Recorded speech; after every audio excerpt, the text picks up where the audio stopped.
Sí, hoy les quería traer un dato que publicó el INDEC la semana pasada y que quiero que le prestemos mucha atención porque refleja mucho la realidad económica que vive nuestro país, pero casi no salió en ningún medio, que es cómo se reparte la torta, cómo se reparte el entre los trabajadores y los empresarios, entre el capital y el trabajo, digamos, ¿no? A diferencia de otras veces cuando para reflejar la realidad social se habla de la ocupación o la pobreza, que son indicadores muy importantes, esta vez este dato no lo mencionaron y quiero que le prestemos mucha atención porque es bastante contundente. En el primer trimestre de este año, del 2021, los trabajadores tuvieron un retroceso de casi 4 puntos en la masa de riqueza, en la masa de valor que se apropiaron, cayeron 4 puntos de 49,8 a 46,1% del reparto de todo el valor que se genera respecto del primer trimestre del año anterior. O sea, esa fue una caída muy fuerte en solamente un año, que además es este año de pandemia, ¿no? Y al mismo tiempo, los ingresos que se apropiaron los empresarios, que el INDEC los denomina excedente bruto de explotación, que es una aproximación a la masa de ganancias, digamos, subió casi 5 puntos en la distribución del ingreso, de 35,2 a 40,2, ¿sí? O sea que mientras los trabajadores retrocedieron, los propietarios de quienes tienen en la fábrica, los medios de producción, las tierras, subió casi puntos. Y quiero que esto lo analicemos muy bien porque dice muchas otras cosas, ¿no? Habrán escuchado muchas veces, sobre todo desde el peronismo, se habla de el 50-50, el 50-50, como si fuese eso un resultado equitativo, ¿no? Bueno, acá se retrocedió desde 50-50, pero además no es equitativo porque si uno se fija en esa barrita que ustedes seguramente ahora van a ver en la placa, la parte del 46,1 que fue para los asalariados, ahí cuando uno la abre, en ese 6,1 se encuentra a los millones, a las millones de familias, a la gran mayoría de la población, mientras que en el otro 40% que se quedaron los empresarios, ¿sí?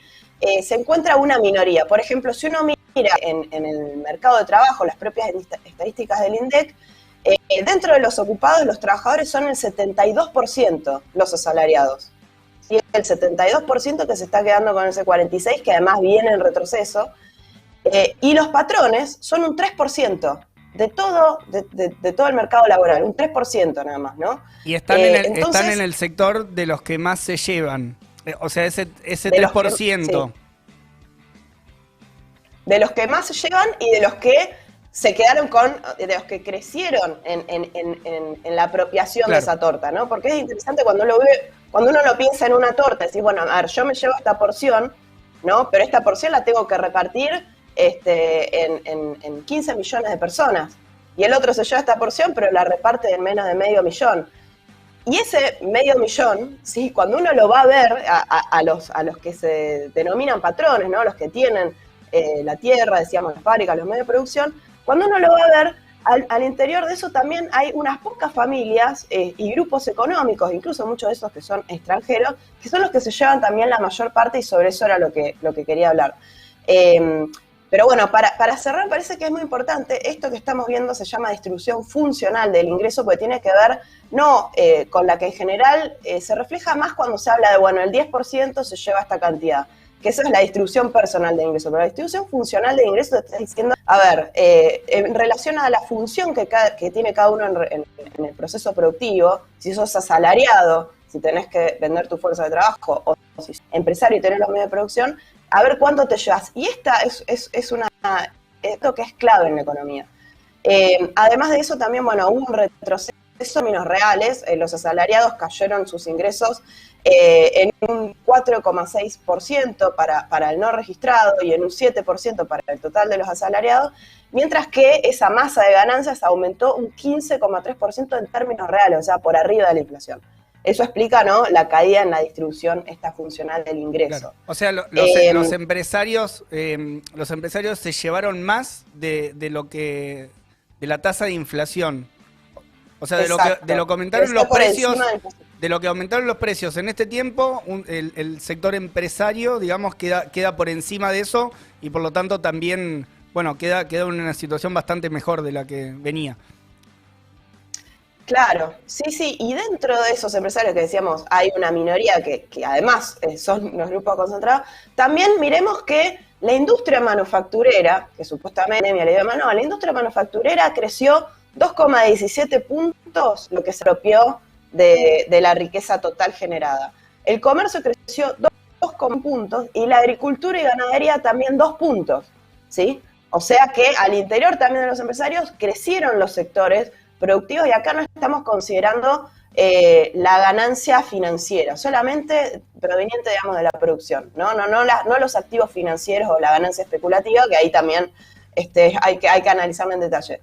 Quería entonces centrarme también en esta cuestión del agropower, que son dentro de esos más ganadores, ¿no?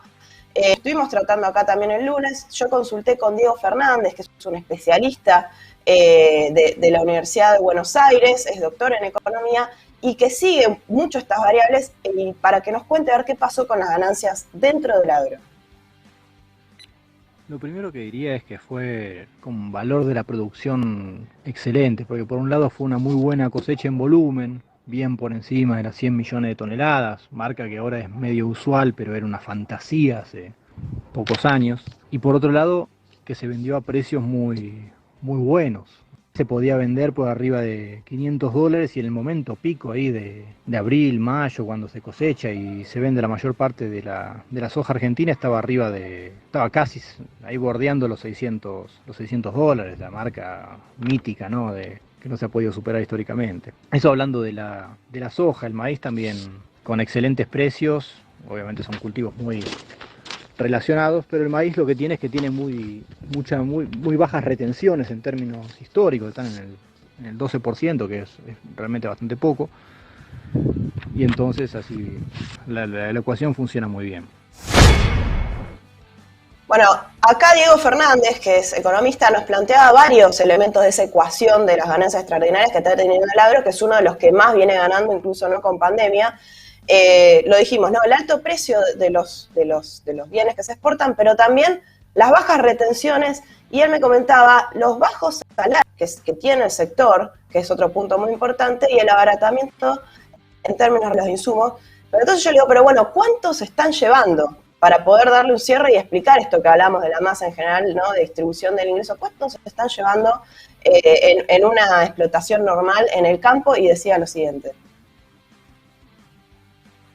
Considerando costos promedios, hoy uno puede encontrar que costos a precio de mercado, ¿no? Si uno se aprovisiona de insumos y demás a precio de mercado, uno encuentra un margen promedio, ¿sí? Promedio, o sea, tomando cultivo de soja y 3 toneladas por hectárea, de algo así como 65.000 pesos por hectárea. Los grandes empresarios que tienen economías de escala en la compra de los insumos, en la contratación de labores, que acaso generan un poco más de producto por contratación de cosecha en el momento óptimo, ese tipo de cosas, y digamos un margen de 75.000 por hablar a grosso modo. O sea, que una explotación de 1.000 hectáreas le está generando a la que la organiza un margen de algo así como 75 millones de pesos, y un pool que reúna 10.000 hectáreas está generando excedentes por 750 millones de pesos. Bueno, no sé si escucharon bien, ahí Diego Fernández, especialista en temas de agro, nos decía que un pool de siembra, o sea, uno que organiza ahí la producción, se lleva 750 millones de pesos en un año y el doble si está en una tierra mejor, ¿no? Entonces, quiero quedarme con esta conclusión porque hablamos de la distribución del ingreso entre asalariados y empresarios, cómo perdieron los asalariados a costa de los empresarios. Acá también hay una parte muy importante, lleva la renta de la tierra, y que en esta pandemia entonces no afecta a todos por igual, sino que hay ganadores y perdedores, y que eso tiene que ver con decisiones políticas, ¿no? Acá el gobierno, incluso lo dijo Cristina, está favoreciendo que haya estas ganancias extraordinarias en el agro como en otros sectores de la economía, y son socias de este agronegocio, ¿no? Es un negocio que favorece a los empresarios porque el gobierno al mismo tiempo está acumulando dólares para pagar la deuda, ¿no? Entonces, el agro es un ejemplo de lo que está pasando a nivel más general, en donde se optó por afectar los ingresos de las mayorías populares y mientras tanto unos pocos se la sigan llevando en pala. Bueno, lo que decía